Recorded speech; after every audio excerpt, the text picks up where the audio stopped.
Hello guys, welcome to my channel. ఈరోజు భగవద్గీతలోని మరో శ్లోకం నేర్చుకుందాము.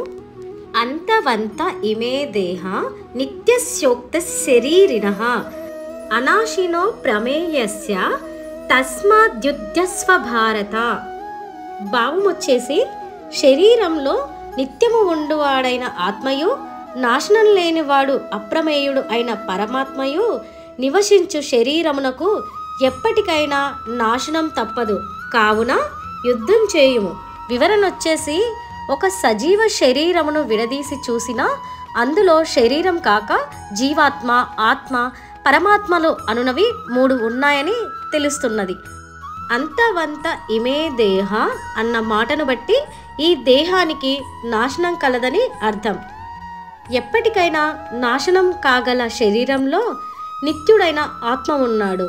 ఈ ఆత్మ ఒక్క శరీరమునందు ఒక్కో ఖండంగా ఉంటూ సమస్త శరీరాలందు ఒకే అంశంగా ఉన్నది. కనుక అన్ని శరీరములందున్న ఆత్మలు ఒక్కటేనని తెలుస్తున్నది.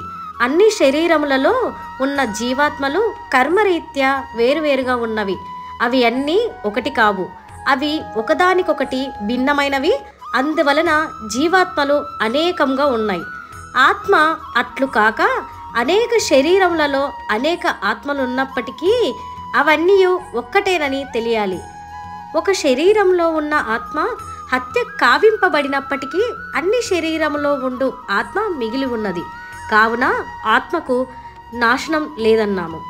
ఇక్కడ ముఖ్యంగా గ్రహించవలసిన విషయం ఏంటంటే, ఒక శరీర పరంగా చూసినా నాశనం కాగల ఆత్మ సమస్త శరీరం పరంగా చూసినప్పుడు నాశనము లేదని చెప్పవచ్చును. పరమాత్మ విషయానికి వస్తే ఎప్పటికీ ఎక్కడ నాశనం లేనివాడు, దేని చేతను తెలియబడనివాడు, చివరకు యోగము చేత కూడా తెలియబడనివాడు, ఏ ప్రమాణం చేత తెలుపబడనివాడు, ఏ పేరు లేనివాడు అయిన పరమాత్మయు మరియు ఆత్మయు ఈ శరీరం నందు నివసించుచున్నవి.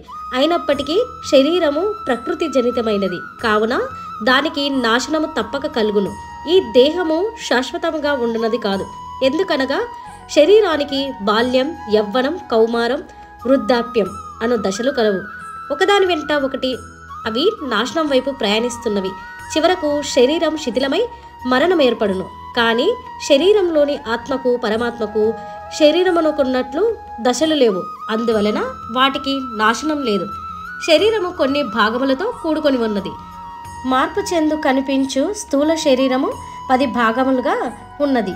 10 భాగములైన స్థూల శరీరము ప్రతి దినము క్షణక్షణము మార్పు చెందుతున్నది.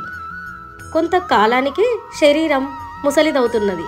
ప్రత్యక్షంగా కనిపించే శరీరం పరోక్షంగా మార్పు చెందుతున్నదని చాలామందికి తెలియదు. ప్రత్యక్షంగా క్షణక్షణముగా మార్పు చెందుతున్నదని, అట్లే నాశనం గలదని కూడా అందరికీ తెలియను. అట్టి శరీరమును గురించి లెక్కించక యుద్ధం చేయమన్నాడు. ఇది ఇవాల్టి వీడియో. మరో వీడియోతో మళ్ళీ కలుద్దాము. ఎవరైతే కొత్తగా చూస్తున్నారో ఛానల్ని సబ్స్క్రైబ్ చేసుకోండి. అలాగే బెల్ ఐకాన్ క్లిక్ చేయండి. నేను చేసే వీడియోస్ నోటిఫికేషన్లో వస్తాయి. అలాగే లైక్ చేయండి, షేర్ చేయండి, కామెంట్ చేయండి. Thanks for watching.